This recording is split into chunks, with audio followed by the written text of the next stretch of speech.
Like to call to order the City of Saugatuck City Council meeting for August 11th, 2025. Please join me for the Pledge of Allegiance.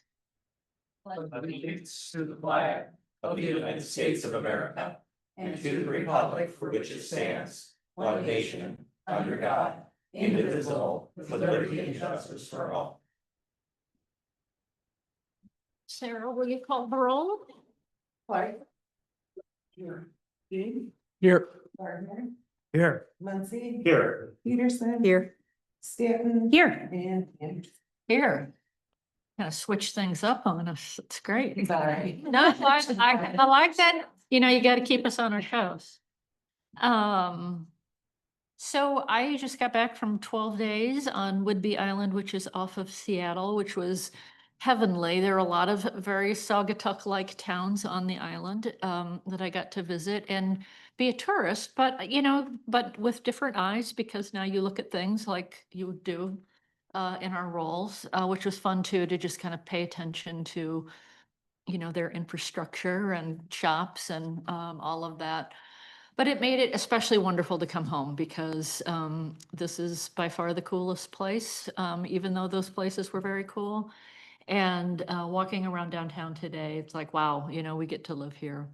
So we are lucky, and I'm very grateful for my life. So it's great to be back.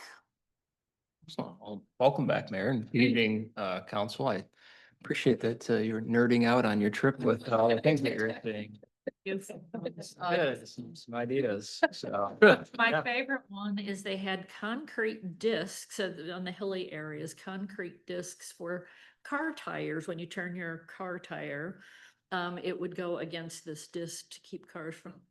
Going backwards, yeah. Yeah, I mean, who would I marvel at the brain that. Yeah. figured that out. It's always neat things out there and Yeah. good ideas. I'll be doing a little bit of the same later this week myself. So just a few things I wanted to touch on, just real highlights. I won't read my report word for word, but with your direction, that sign at or a sign at Howland Blue Star is back. I just really want to recognize our Public Works Department for not only did they just simply, move the sign. They said, you know what, it needs a little work, right? We got to fill in some areas with some wood filler. We need to do some painting and really make it look nice and create a quality product that we're putting there, with it being kind of one of the entrances into town. So I really want to recognize them for actually taking good care of the sign and doing the right job instead of just a quick replacement. So still work to do. They're still working on some lighting and finishing up with grass and maybe some bushes and things like that. But it looks great. The Blue Star Trail, the Friends of the Blue Star Trail actually have their fundraiser tonight. So depending on what time we get down here, I'm going to stop over there and say hello to folks. But DNR is an agenda item tonight to kind of extend that grant for another year, as we haven't started construction yet. The tribe's on-site assessment is scheduled for later in the month, and so we have a full day set aside for that. It's gonna be a good learning experience for, I think, Daniel and I. We're both invited to attend, which is not normal, but I think that speaks of the relationship that we're building and working on and learning from our tribal partners. Park Street. So we haven't talked about this in a while, but this was something that back in December, you approved us submitting a grant application to kind of help pay for some costs for some conceptual designs and further planning for improving the area to make it more pedestrian friendly. So we received word recently that our application was submitted for federal review and approval. So we kind of moved to that next step, which was promising. And it's not a final decision. It's not a final decision, but it is promising that we're at least still being considered, and that would pay for half of the cost of that. Price tag of about $40,000 worth of work. So still gonna be a little bit before we hear on that, but that's still in the works. So Village Square, a couple weeks ago, I met with the grant coordinator on site at Village Square to put eyes actually on our needs there and what we're requesting. And they assured me they don't just look at brand new shiny projects. They look at, rehabbing and kind of taking care of what's existing too, that's important for the program. So we're hoping to hear our initial scoring on that in the next month or two. On the AT&T side of things, they've kind of they've kind of picked back up the lease and are willing to kind of finalize that with they're telling me they're interested in providing the one-time capital contribution that the city council had asked for at the time that you approved that lease agreement. So we got kind of a clean copy to them here a couple weeks ago, and we're waiting for them to actually do some red lines and actually see it in paper form and see what they're actually coming back with formally. But that's been picked back up. Perhaps most exciting, we have a new director of planning and zoning that's set to start September 2nd. Grayson Moore is going to be filling that role. He comes to us from a consulting planning firm, Carlisle Wortman, which is on the southeast side of the state. His master's in urban planning and regional planning from Wayne State University. Our panel, I think, was impressed with the pool of candidates that we had. We had a very solid pool of candidates. We're very fortunate to have folks from out of state, in state that were interested in working here in Saugatuck. Grayson rose to the top, and we're excited for him to join us. Planning and zoning fronts, working very hard there. We have a lot of cases, a lot of enforcements, a lot of permits, a lot of short-term rentals that I'm working through, but we're keeping those things flowing until Grayson's on board. I wanted to touch on staff reports. So we are always trying to find ways to help, obviously support staff and look at our workloads and what we have on our plates. So one of the things that I kind of identified that's, fairly uncommon is the frequency of reports that our staff have to the city council. So some communities do nothing at all. A lot of communities maybe, once a month. Right now we're at basically, 2 times a month. And so I talked with our staff about, how long their reports were taking them. Some were longer than others, but wanted to find a way to reduce that time frame if we could, to kind of free up some extra time to work on some other things. And so we're going to be kind of making a switch to have staff do their reports once a month to the city council, and they'll cover basically everything that kind of occurred during the previous month that they were working on. And then I'm going to continue to provide a report for you every couple of weeks. So you'll see that continuing to flow like normal. But so a little bit of change that you'll see at your next meeting. You won't see the staff reports like you normally do, but following month they'll cover August after that. Parking Improvements Task Force, we are still accepting applications until the 15th, so end of the week. So if you know folks that are interested, encourage them to apply. I think that's it. I know I covered a lot, but I wanted to cover a number of those things, at least more publicly, if folks didn't read the packet, because I thought we had a lot of good movement on some things.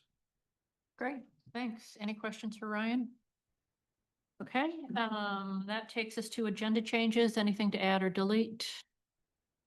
Nope. Okay, no guest speakers. Takes us to public comment on agenda items only. Looks like anyone online wish to make a comment on the agenda items? And Dan, you have anything to comment on other than your report? No? Okay, that gets us to the consent agenda on page 3. Can I get a motion? Mayor, I'd like to make a motion to approve the consent agenda for our city council meeting, August 11, 2025. Second? Any questions or discussion? All right, it's a roll call vote. Clark? Yes. Dean? Yes. Gardner? Yes. Muncy? Yes. Peterson? Yes. Stanton? Yes. And Anderson? Yes, motion carries. Takes us to staff reports. We've heard from the city manager. I see that it looks like Nikki is online, maybe not. Any questions about the treasurer or clerk's reports? Planning and zoning, DPW, police, or engineer? All right, takes us to boards, commissions, and committees, starting with Dan Fox from the fire district.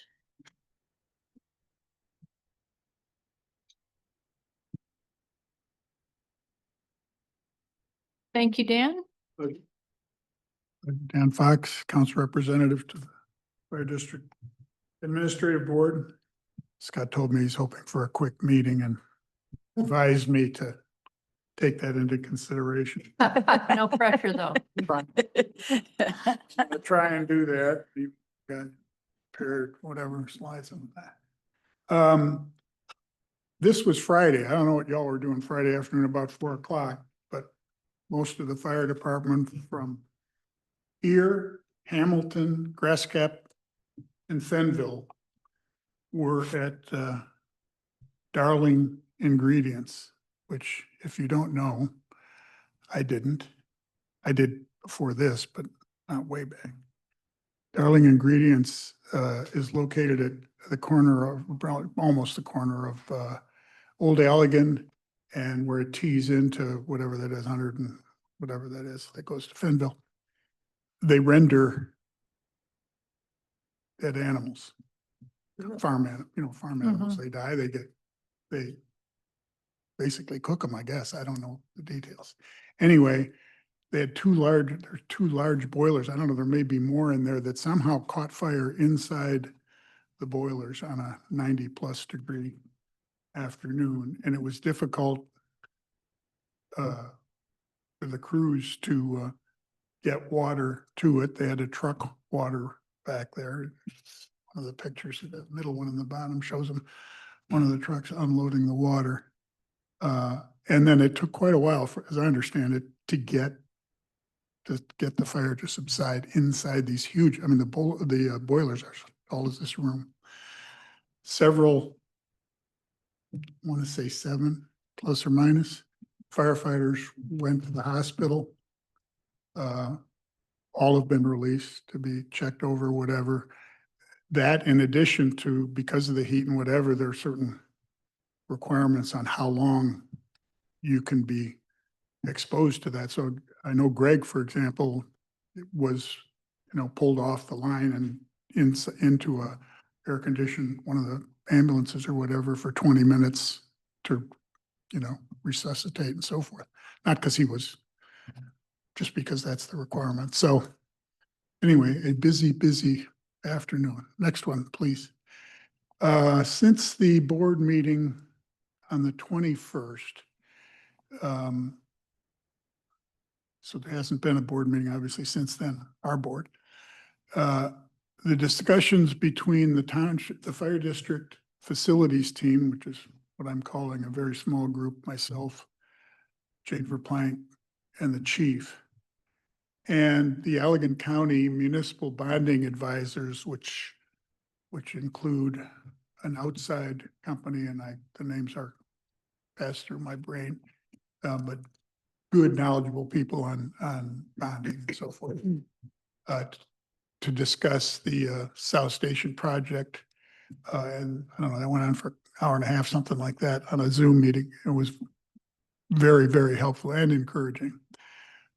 Following up on that, the same group from the fire district board met with Saugatuck Township officials on the same subject.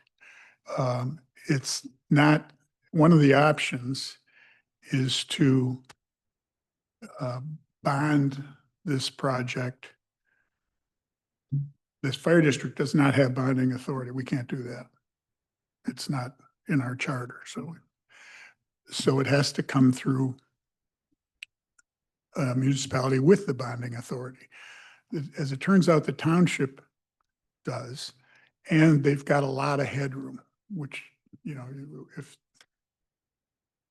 fire district doesn't want to come to one of the municipalities, which is within what they would assume, or somebody might assume, is too close to the limit. They would want to not be having the fire district consume part of that limit. In the case of the township, their limit is quite high.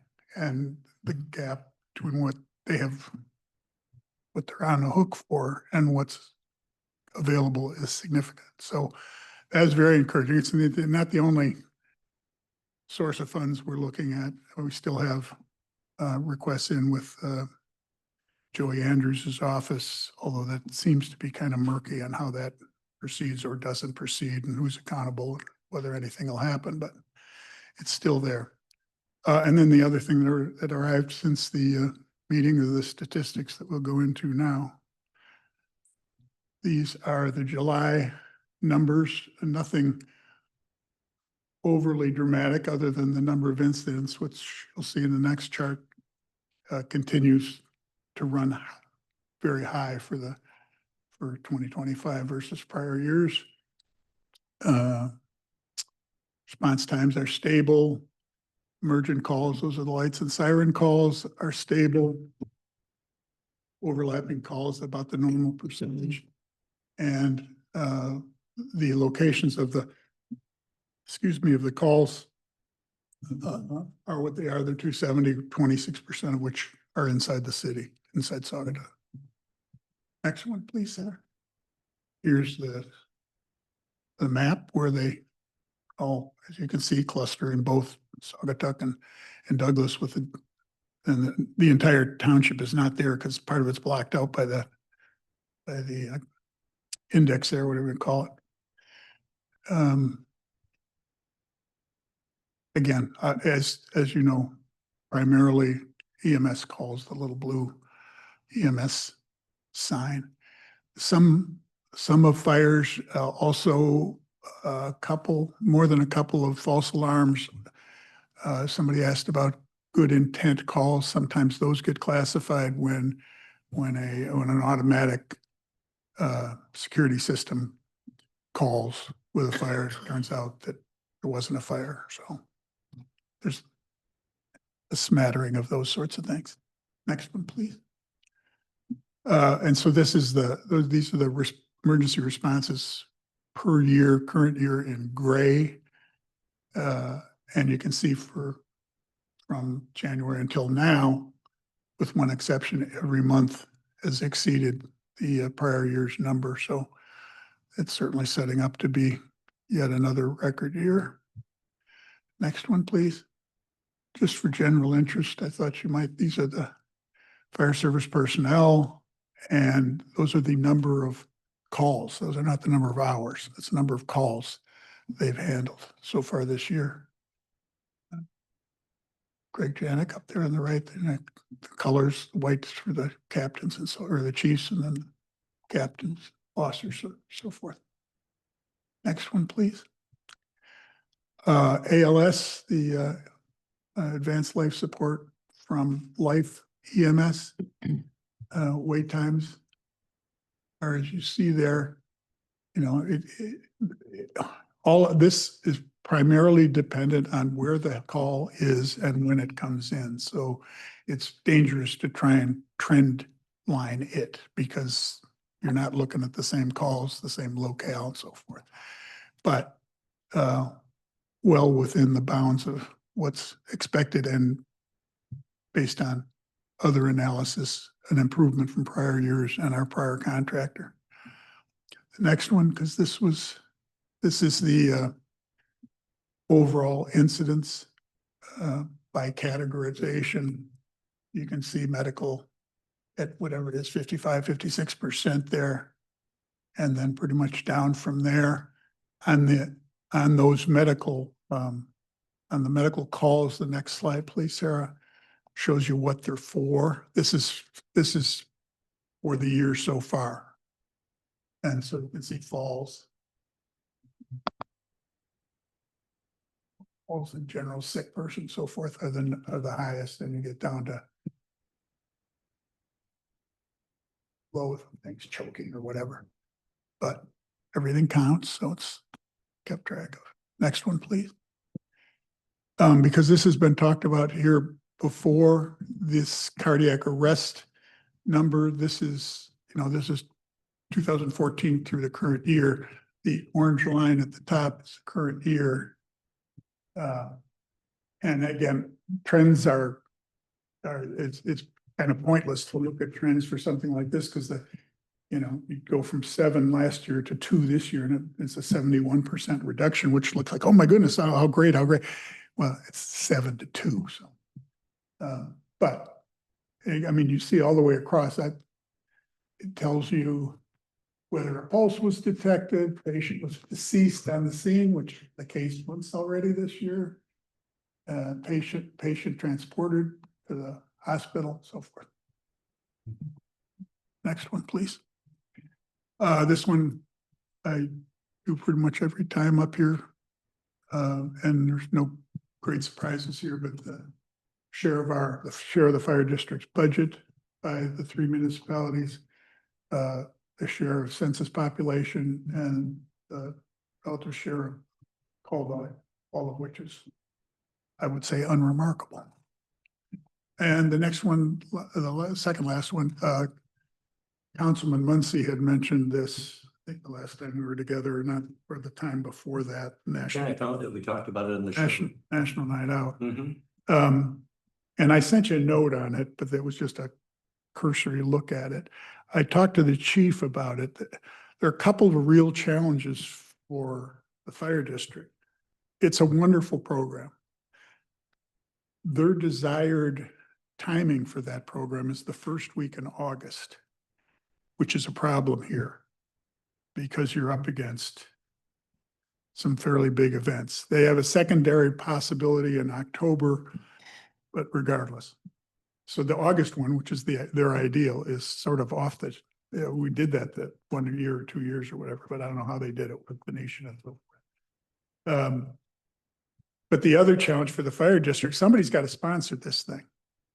And it can involve DPW equipment, it can involve Allegan County Sheriff, SWAT teams, ambulance people, squad cars, lots of people, lots of time to plan it, lots of time to execute it. And as we all know, time is money. The fire district has, and I didn't have it up here, I could have shared it with you. It's in my packet someplace, has done a wonderful job at the direction of the board to drop the number of hours devoted to special events costs that the fire district bears. So we're not looking to dramatically add a great big event that would be all basically on the fire. So someone needs to sponsor it. Holland does this. I was one of your sponsors, when you did it last time. A big files. Holland has it. You may know if Grand Haven does it. I saw the list. There's a fairly long list of Michigan cities that have, that embrace this, although I can't tell you that they embrace it every year. But anyway, that you now know what I know, and there are limitations on what the fire district is willing to. I can tell you the chief is not willing to, he'd be willing to participate, I think. But he's not willing to take the whole thing, take the whole sponsorship arrangement, coordination, yada, yada. So They had the event in Fenville. Did you notice that? A night out event in Fenville. any municipality can do it. Right. And that's Fenville's fire department. Ours wasn't there. I was just asking if you knew that. Oh, no, I whatever the list of That they cities did, is, yeah. it's on their website. Oh. Douglas had it the year after we didn't have it. Mhm. So, Right. it literally, I think any reasonably sized municipality can sign up for this. I think they're a nonprofit. I'm pretty sure they're a nonprofit, but they sell a lot of tchotchkes. I mean, everything under the sun, from balloons to wristbands to bottle openers to you name it. So I think that's where. I think they've gotten bigger, yeah. And the last one, described to me by himself as the last one, has a picture of a dodgy individual. Any question, comments? Just real quick, when I see 74%, we get a lot of medical, I see. And when an ambulance goes out, I notice here in town, oftentimes one of the big trucks accompanies that. Well, what is usually the role? I don't know in an ambulance. Maybe that's something I should ask Greg. Well, you certainly can ask Greg. Next time I see. Depends on which ambulance you're talking about. Okay, The life ambulance, the green and yellow yeah. When checkerboard. I see, I usually accompanied by a really big truck. Is that? Well, I'm saying it may be, it's not always, Oh, and it may be when the EMS truck, which looks like an ambulance, right. is out on another call, Okay. in which case there may be EMS people on the trucks, because the big trucks have, or at least I think all of them have AED, defibrillator devices and the down the throat things and all the rest of that. So that may be it, but Greg will give you the definitive answer. Okay. Happy to. Other questions for Dan? Thanks, Dan. Thank you, Dan. Appreciate you. Yeah. Gregory, Interurban Board. Well, our next meeting is gonna be August 19th, and I've already updated a couple times on our July meeting. But as you know, of course, it's increased again, as I keep saying. I guess the only things to remind folks is that parking. I will say it over and over again. I have never seen all of Douglas Elementary, Hayworth lot, or all of Saugatuck High School lot. All three of those lots are never full. And so that tells me that there's solutions to parking that we do have that people aren't taking advantage of. So and then also the building is underway. We've increased our rates between 7 and 11 on Friday and Saturday nights, just so folks know. We've gotten no backlash from that. Everything's going great. Great. Yeah, I just would, thank you for the report. There's an article in the Highland Sentinel today, if you didn't see it, about the interurban service to Lake Town Township. And the interim manager, Ringlenberg, I don't think I know him, but anyway, he said that they were kind of surprised by the level of activity. The numbers were kind of shocking to me. I was like, wow. And it was interesting because the 3 top locations were Oval Beach. I forget the other 2, Douglas Elementary School. I didn't get a chance to read that this Yeah, morning. you should We had read a it. Very busy day at the flower shop. Yeah, and then the third one, I forget the third one, but it's very interesting because you said, well, we have some options. Either we're gonna have to, because they're subsidizing it, I think $7 per ride, I think is what the article said. They're charging $1, same as other, but chipping in $7 per ride. So he said, we're either gonna have to increase or agree to this contribution and up it, or 2 is find other grant money, or 3rd, find a different solution. But it just speaks to me about the value of this service to people that don't have it. And when they get it, they glam onto it, just like we've done here in Saugatuck and Douglas in the township. So it's a challenge to keep that going, and I just appreciate when it's extended, and looking forward to hearing more. So, Yeah, the numbers are astounding. We even have folks that work here in town that are using it as well. And so we're really happy about that. We hope they can continue. It's something that they're choosing to put on their ballot next year. Steve Ringelberg, by the way. Thank you, yes. Is the gentleman there. He's their manager now, not just interim, but. Oh, he's, okay, is he? I believe he's been Okay. hired on as full-time. Yeah, That's, he- it was a great article, so I Yeah, suggest. he was a big proponent of this. There were some people in the community that weren't for it, so we weren't really sure, we were hearing, how you think everything is half and half, but once we started the service, it's clearly not half and half.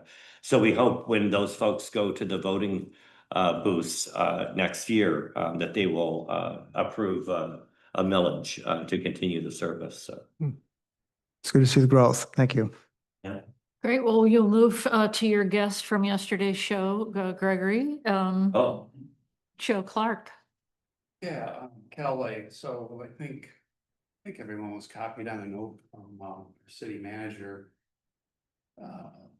Which pretty much called out that we had identified somebody at in the plant that had the right licenses to act as the OIC for legal. Unfortunately, he doesn't want to act the network, so we did have to kind of fall back to the original plan, which was to use the police and one of their licensed operators. That's been done and registered with Eagle. However, there was a gap, and I'm sure Council Dean probably understands this, but there will be a notice going out on the next bill cycle, next up to the bills. Making the public aware that plant was operating for a period of time without a licensed operator. So everything is on the up and up now, but there was that little kind of gap. So there's, from what I understand, has indicated that this has happened before, and it's not a big deal. Usually you get a couple of people that will ask questions, but it's out there. It's unfortunate. Thank goodness police is behind the scenes and was able to react quickly. It's going to be a financial impact. We don't know what it is yet. So, but that's pretty much the highlight of the week. Chris? Just a question, financial impact, are we getting dinged for it? Is that? Well, it's just gonna be more costly to use their. Oh, yeah, but there's no repercussions coming back on Cal Lake because Oh, of the sorry, no, it's just the cost for hiring police. Police Yeah. using one of the consultants. We don't know what the delta's gonna be because some costs have gone out and their costs are going up. Once we understand that, we'll be able to report that. Hopefully it won't be a major, major hit to the operating budget. Is there anything, there's no kind of penalty for that, right, by a state regulation or anything like that? No, from what I understand, it's, again, I would refer to our esteemed Eagle member. From what I understand, it's really wasn't a big deal. That Okay. it's only a small matter of time. Yeah, The fact that we responded and did get it filed. This wasn't filed in a timely manner, and so we just have to notify the public. Yeah, given the duration and the willingness to cooperate and to make things compliant, I couldn't envision any type of fine. Well, my coffee tasted just as fine as if it.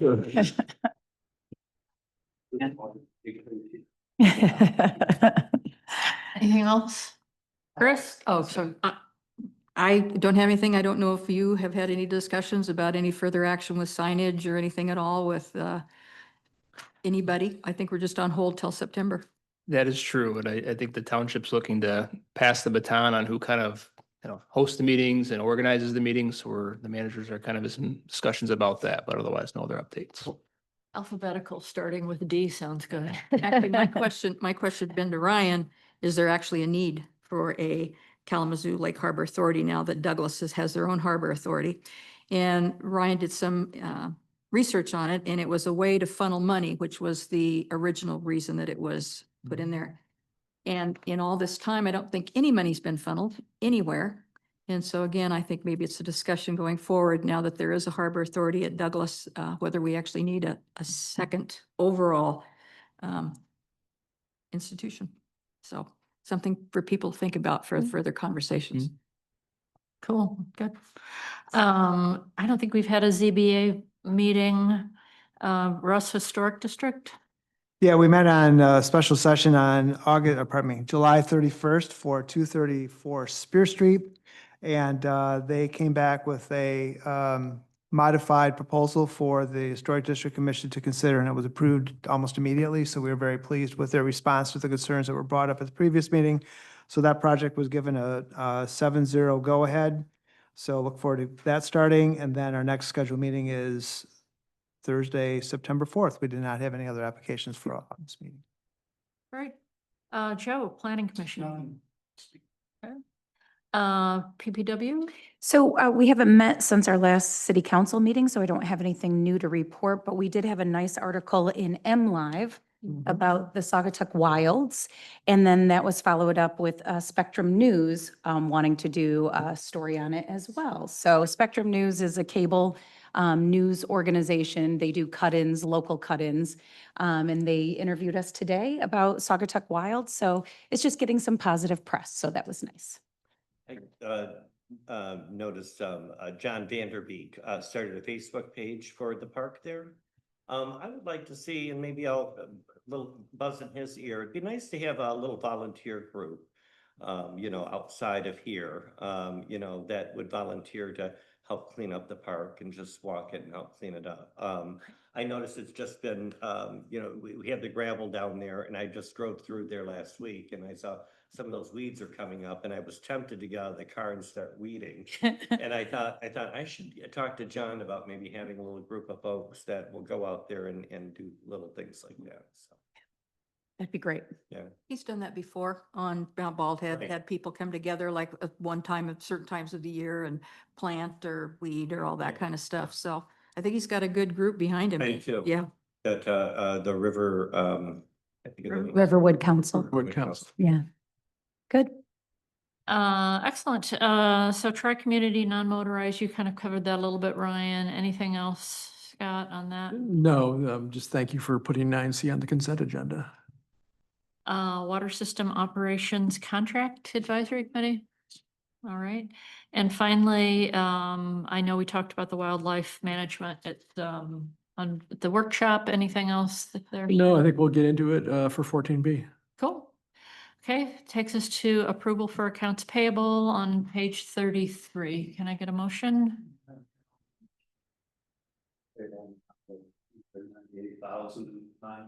$98,901.06. Second. Any questions or discussion?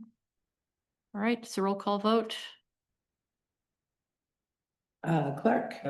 Dean. Yes. Gardner. Yes. Muncy. Yes. Peterson. Yes. Stanton. Yes. And Anderson. Yes, motion carries. No public hearings or unfinished business takes us to new business 14A holiday lighting. Hey, Scott. Hey, good evening. Yeah, just kind of following up on a lengthy discussion that we had at the workshop meeting about this. At the workshop, we had gone through, we were at the tail end of a 3-year contract with Chips Ground Cover for the tree wrap lights, down Culver Street and Butler Street. So that 3-year contract expired, and so it's time to consider renewing another 3-year contract. So they presented it to us, gave us the updated numbers. So for the downtown area of what we're all used to seeing, came in at $23,400 annually, just for the lights. And then for Wicks Park, it was another $2,950 annually for Wicks Park decorations.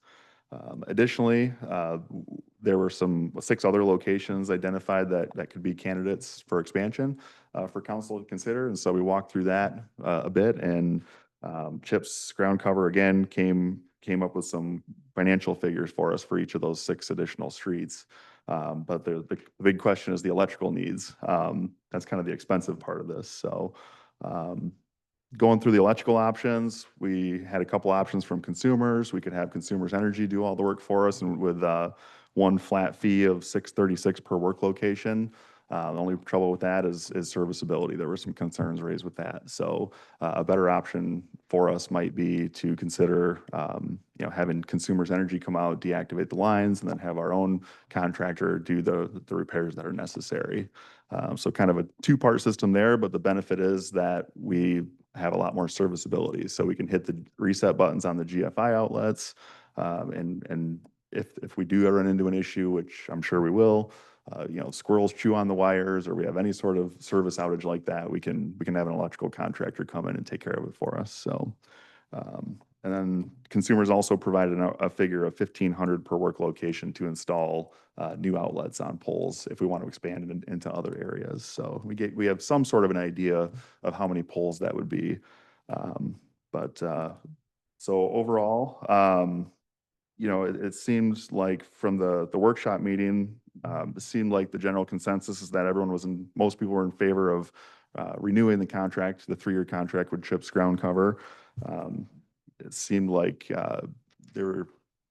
people were agreeable to having Consumers Energy come out and deactivate the lines and have our contractor do some electrical upgrades for us.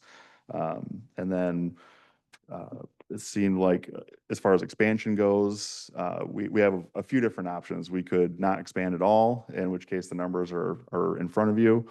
We could expand to just Water Street from Culver to Mary, and then Hoffman Street from Water to Butler. That seemed like a pretty easy way into this. If we are going to expand, at least do those 2.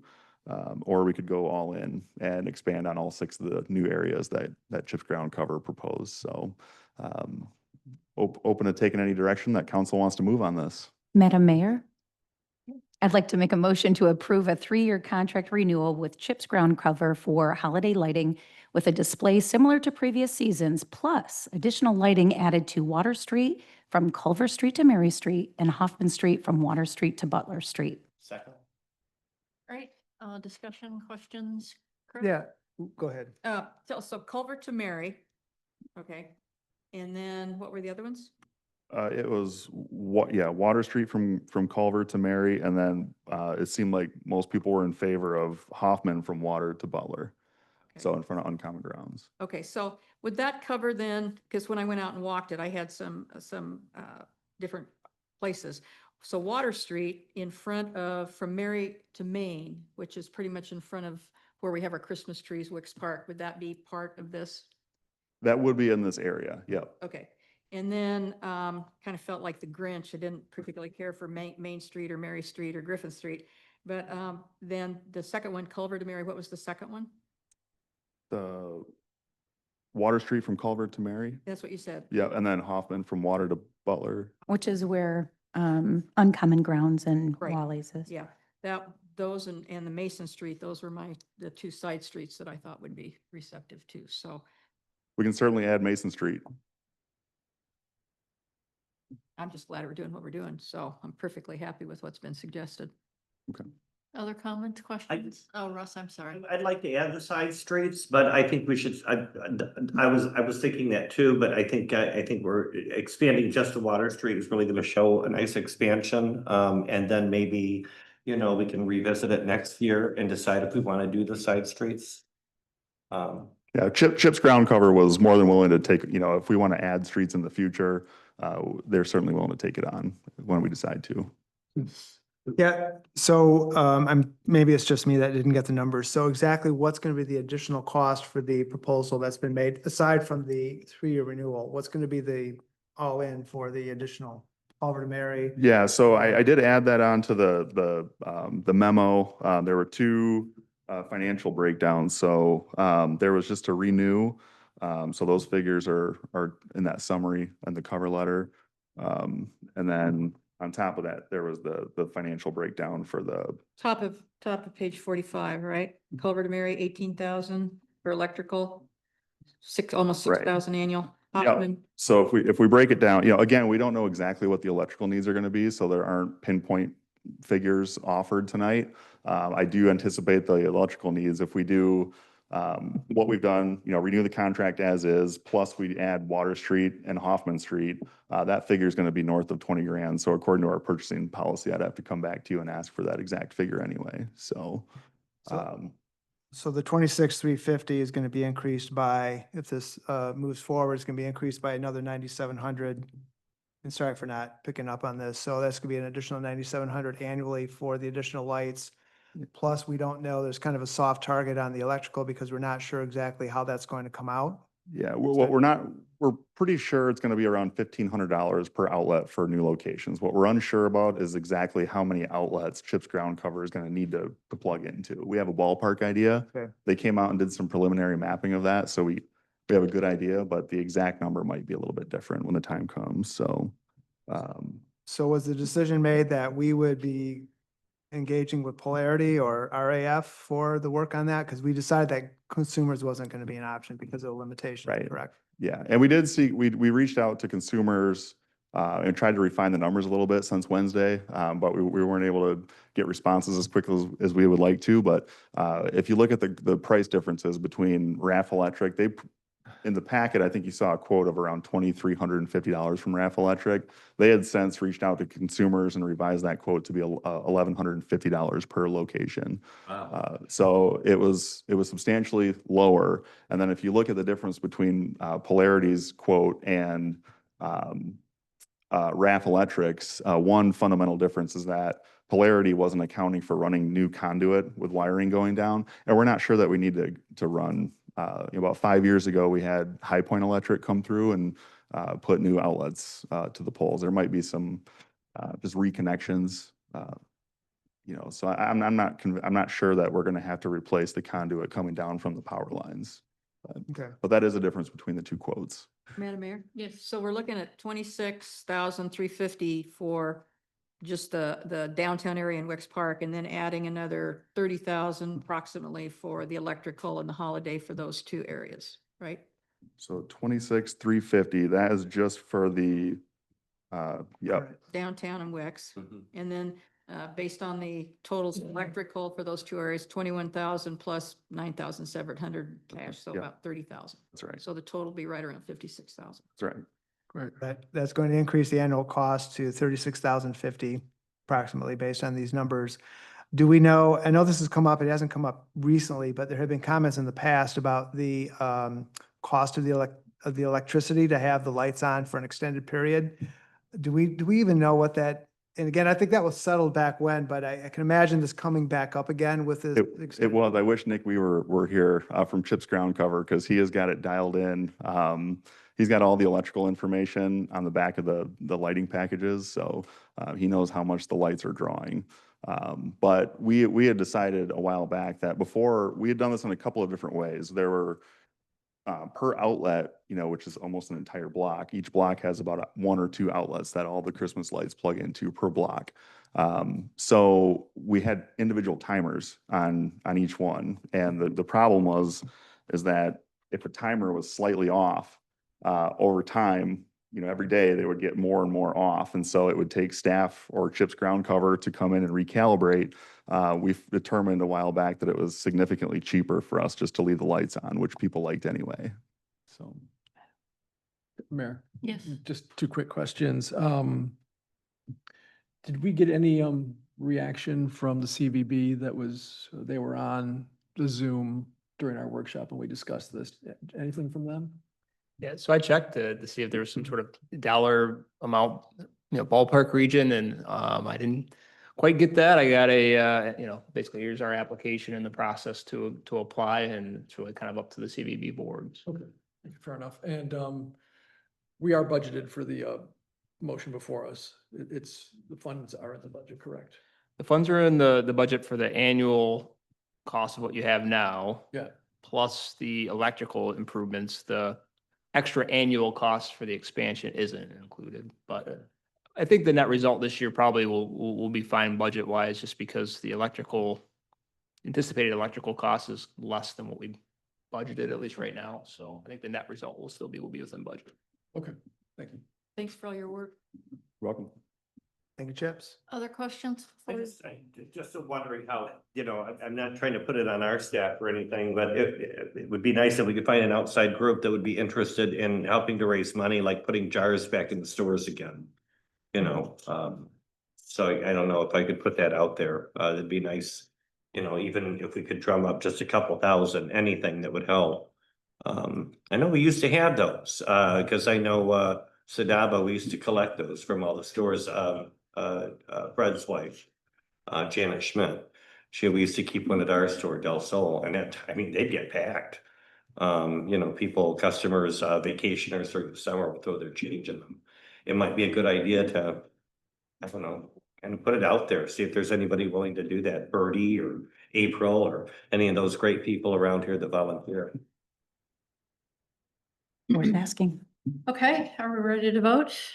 This is a roll call, I believe. Yes.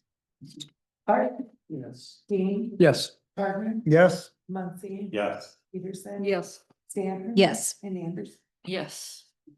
Motion carries. Takes us to the ordinance amending our city code, updating our weapons regulations. I know there was I listened to the workshop, a good discussion. We want to start with a motion? Mayor, I'll make the motion to approve ordinance number 250811-A to amend chapter 135 of the city code. Questions or comments? Oh, go ahead. No, I would just comment that it was a good discussion on Wednesday, and I'm pleased that the city has, or the council is presumably moving forward with this, but not including archery. I know that was a lot of discussion. And this is, in my impression, this is limited to organized hunts to reduce the deer population in town. So I'm in full support of this. It's interesting because I was going around the neighborhood over the weekend, just talking to neighbors, and there's a couple of people I stopped at their homes, and they've expressed, people have been around here for a while, and they've said, we've seen deer in places we've never seen deer before, and eating a lot of their plants. We've all heard these stories in areas that just is highly unusual. So I think we're going to need to be very careful to be sure that the community knows this is going to take place. Despite what I think everybody reads every council meeting minute and everybody watches all the meetings, there's a lot of folks in town that just don't really pay attention. And so we're going to need to be very purposeful about this to let folks know when it's going to happen, what's going to happen, what this is for. So just people will support that. I think generally are going to support this. It's just a matter of we really need to be really in front of this with stuff. I mean, sooner rather than later, because it's going to be on us pretty quickly. I agree with Councilman Gardner's comments, although I do think I appreciate the council's attention to this matter. It was very complicated. It was very complicated for the Wildlife Committee, and obviously there was a big learning curve for the council to not have the benefit of having been to all these wildlife meetings. But what I would say is, yes, this does provide the opportunity for culling of deer to happen under Section A of this. But I think we should all be very clear that Section B does create a narrow pathway for archery hunting to occur during the hunting season. So we very well could get a proposal from a group of private landowners that have agreed to cooperate and ask to be allowed to use archery equipment within a certain geography for a certain period of time. And I support that. I feel that if we don't use all the tools in the toolbox, we will not be effective in solving this problem. So I would urge every member of council to vote for this. But I do want to be clear, this does open a very narrow pathway. Once again, it would only be approved by resolution of this council. So it could be very prescriptive. And the buck will stop with the council, but it does not, I just want to be clear, this does not close the door to archery hunting during the hunting season. Yeah. Got it. Yes, and not having had the benefit to let you all know how I feel about this, I'll take a brief moment. And Scott, that was not lost on me listening to the discussion, and Steve Manns got up at the end and said much of what I would have said, which is the experience west of the river is very different than here. And I probably see 30 to 50 deer a night in my little, cul-de-sac area. And so I appreciate that if, for example, Dunegrass wanted to organize a bow hunt, that they have the opportunity to come to us and present their case. It's just, I think the more we can do in a safe, thoughtful manner, we need to do. And the longer we put that off, I think the harder it's going to be. So great discussion. It was really helpful to hear. And a huge thank you, Scott, to you and the entire committee. It's a lot of work. You thought broadly, which was great. That's what we asked you to do. And you came up with some great work. So appreciate it. All right. Anything else before we vote? Roll call. Clark. Yes. Dean. Yes. Gardner. Yes. Montier. Yes. Peterson. Yes. Stanton. Yes. Amy. Yes, motion carries. All right, takes us to public comments. Anyone in the room wish to make a public comment? Anyone online wish to make a public comment? It can be about anything. All right, seeing none, we had a good bit of correspondence in our packet. We trust everyone has read. Takes us to council comments. Chris, we'll start with you. Just follow up on what everybody else has been saying about how busy we are and how well DPW is taking care of us, and just happy people. When you walk downtown, there are just happy people walking around, a lot of kids. It's busier later this August than I remember it being busy, because my grandson started school this week. Yeah. So I'm not sure where all these kids are coming Playing hooky. But anyway, it's like you said, we're lucky to live here. Russ? Yeah, thank you. One thing is one of the correspondents, Rakesh Madhava, who Kevin Jangali was here at our workshop last Wednesday, and I read all the correspondence, but particularly read his letter and a request directly from the property owner for some relief from the city on this situation. And I just, this is the kind of thing where I think that the city, whether we as a council agree or disagree with the situation, I think there's incumbent on us to answer the question, the request that's been asked. So I just say that because I think we should respond to this in some formal fashion. Having said that, again, reflecting on this a bit, it just does seem that the situation, reading the letter, listening back to what was said last Wednesday,